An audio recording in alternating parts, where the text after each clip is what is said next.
Hi everyone, this is Gavin from Gavin's Gadgets. Hope you guys are keeping well. This is my Huawei Mate 20 Pro review. Now,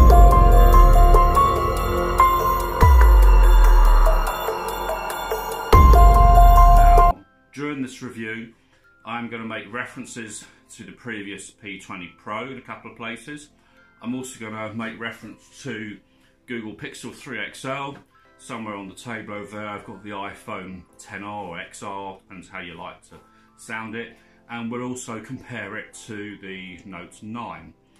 Now I have done two detailed camera reviews so far, one showing the camera app and every single mode and samples from that, then an updated video only camera review with the new firmware. I will do additional videos like that as we get new firmwares in. I've also done a review covering a lot of depth to do with the audio quality of this phone. So what I'm going to do first of all is talk about hardware. So from a hardware point of view, this is a beautiful phone, really is. Lovely screen, you have the built-in sort of Face ID, very similar to the iPhone in terms of locking. So it hasn't just got a camera, it's got a dot matrix and all the other bits and pieces that you need. And I actually have that as my default unlock system. So very simply, I either lift to wake and it's already recognised my face and it's open. I have turned off the under-screen fingerprint sensor. It's reliable 90% of the time, but what it does do, it has to illuminate, sort of put some light behind it when you go to use it. But it also drains the battery that little bit more, and by turning off, just for the unlock only, the under-screen fingerprint, it does give me an extra hour worth of battery. So I had this a month, so that, you know, I really can see the difference having that fingerprint sensor off just for the unlock. And the face unlock is so much faster and more accurate. I just love it, and it's really, really quick. The screen itself is beautiful. It's very easy, it's narrow, it's very easy to hold. I do like that. This is the, I managed to get this cheap silicone cover for it. I have got the official blue silicone case lying around here somewhere. It's not to hand at the moment, which is from Huawei, which adds a bit more bulk, but will give it a lot more protection than this here. If I take this off, you can see it's quite a fingerprint sort of magnet. It's not too bad, but they do a blue and a green hardware, which has got a hyperglaze backing, which is a bit more grippy. So some of the other features that I'm going to focus on that I really like, one is the reverse wireless charging and the Qi wireless charging. That is really useful. I've got 3 Qi pads, one in here, one by my bed and one in the kitchen, and it just means that you just drop it on there and it tops it up, and this can do 15 watts of Qi wireless charging. Now a little trick, take that, if you have the toggle for the ultra power saving mode toggle there, if you push down on it, it actually will open the battery setting here, and then you can get straight down to the reverse wireless charging really quickly option.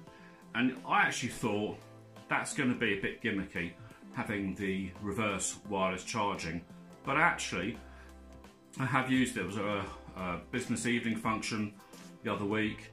Someone's iPhone next to me was running low, really low, and because it was a business function, they couldn't get off and find a charge point and had to stay at the table, and they asked if they don't have a battery pack, and I just said, hang on 1 second, just lay your phone on top of mine, and there were literally gasps around the table as it just pinged and started charging. So very neat. I've also used it on my Google Pixel 3 XL.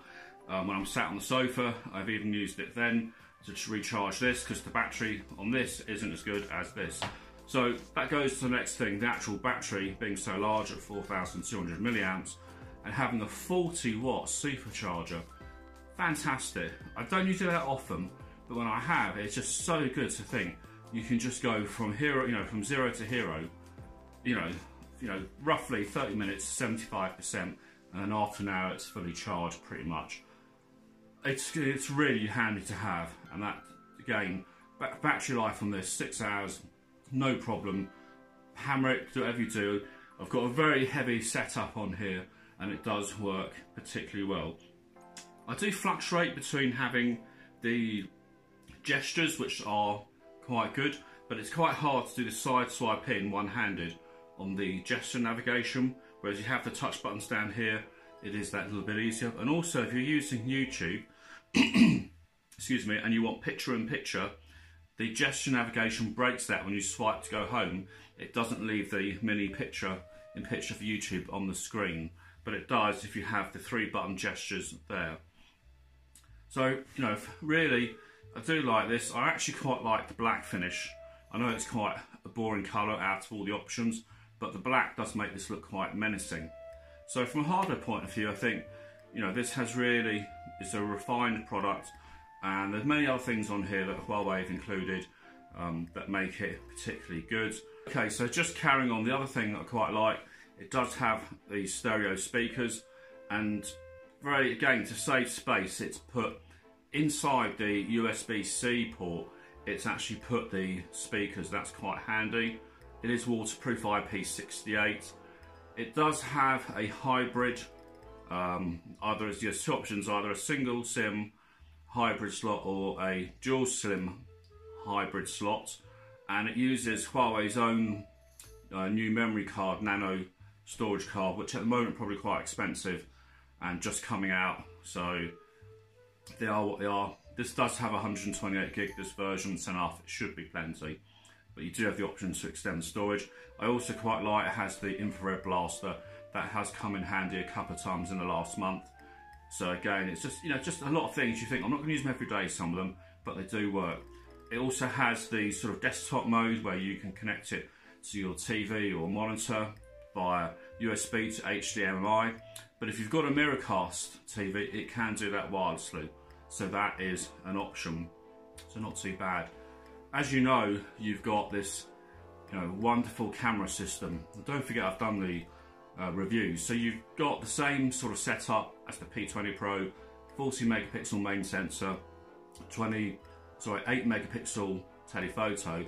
And what they've done different to the P20 Pro is replace the P20 Pro monochrome sensor and put an ultra wide. And Huawei say it isn't to the detriment of the quality of the phone. That's an interesting one, because I think in some shots, especially as it goes to very low light and darkness, I think the monochrome from the P20 does take better shots, marginally. The P20 Pro has been software optimized several times, so that might count as well. But in reality, having the ultra wide lens is far more useful, because when you can't step back any further and you want to get the whole wide scene in, you can. And there are plenty of times, more times than not, that has been the killer thing with this. Add to that, this has the Kirin 980, the new 7nm processor. That enables a whole load of other things to be a lot better on this phone. Fortunately not, that doesn't apply to the higher video codecs or sizes. So 1080p, 30 frames per second, stabilised, looks good. Also the video AI effects from video AI colour, background blur, and the other options in that mode, AI zoom, all work really well, but they are limited to that 1080p at 30 frames per second. 1080p at 60 frames per second, 4K at 30 frames per second, there isn't anything higher than 4K at 30, are poor. There's lots of wobble. I don't think 1080p at 60 frames per second looks as well stabilised as the 30, as anything, to be honest. It just doesn't look right, and there's too much wobbling in the corner, jelly wobble effects on the 4K 30. Just check out any of my camera reviews and you'll see what I mean on that. And I think that's quite disappointing that even with this 7nm chip, it's still, it doesn't have that 4K correct at the moment. So if you take exclusively more video than photo, this isn't the phone for you. You want either an iPhone XS or XR, which in my book has not only the best video, has the best audio on video. Second place, I put that with the Galaxy Note 9. I will say the one big difference, talking about audio, is the actual sound audio on video is substantially better than the P20 Pro. And all the audio systems has Bluetooth 5. Everything you connect into this, whether you use the dongle, you use Bluetooth headphones, much better quality, much clearer. Everything about it is a lot better. It does have a 32-bit DAC inside, but it is a lot better. I think that's down to the 7nm processor. So going forward, I will be using this to do my a lot of video work, but I will restrict it at obviously 30 frames per second. And if I do use 4K, I'll have to have it on a tripod so I don't get any of the wobble on the video. And I hope it is updated in due course. So I've talked about the camera, I've talked about the audio side, and I've talked about the hardware. But on a day-to-day use, I really enjoy using it. It is very smooth, it is very easy to unlock, it looks nice, and it does turn heads when you're using it. And everything seems to work very well. Cellular and Wi-Fi reception is very good. Battery is very good. It has a lot of options. I think Huawei knocked this one out of the park. But someone's going to say to me, but what about, you talked about the Note 9, you talked about the XS and how they compare on the camera and whatnot. The audio quality on this is better than, for headphones, Bluetooth, than say the iPhone XS or XR. It does have better Bluetooth audio. The loudspeaker volumes aren't as loud as the iPhone or the Note 9. They are quite clear. Again, look at my audio review for that. But what about this baby here, the Pixel? This is the Pixel 3 XL. How do these two compare? Well, this has better, I think I prefer the loudspeakers, even though they sound a bit distorted. I actually quite like that, because you do get a bit more sound. The audio quality on video on this at the moment is terrible. It's really bad. I wanted to use this to record this 10-minute or so video review, but I couldn't, because when I listened back to the audio, it was really bad. So actually, I'm recording this, what you're listening to, on the Huawei Mate 20 Lite.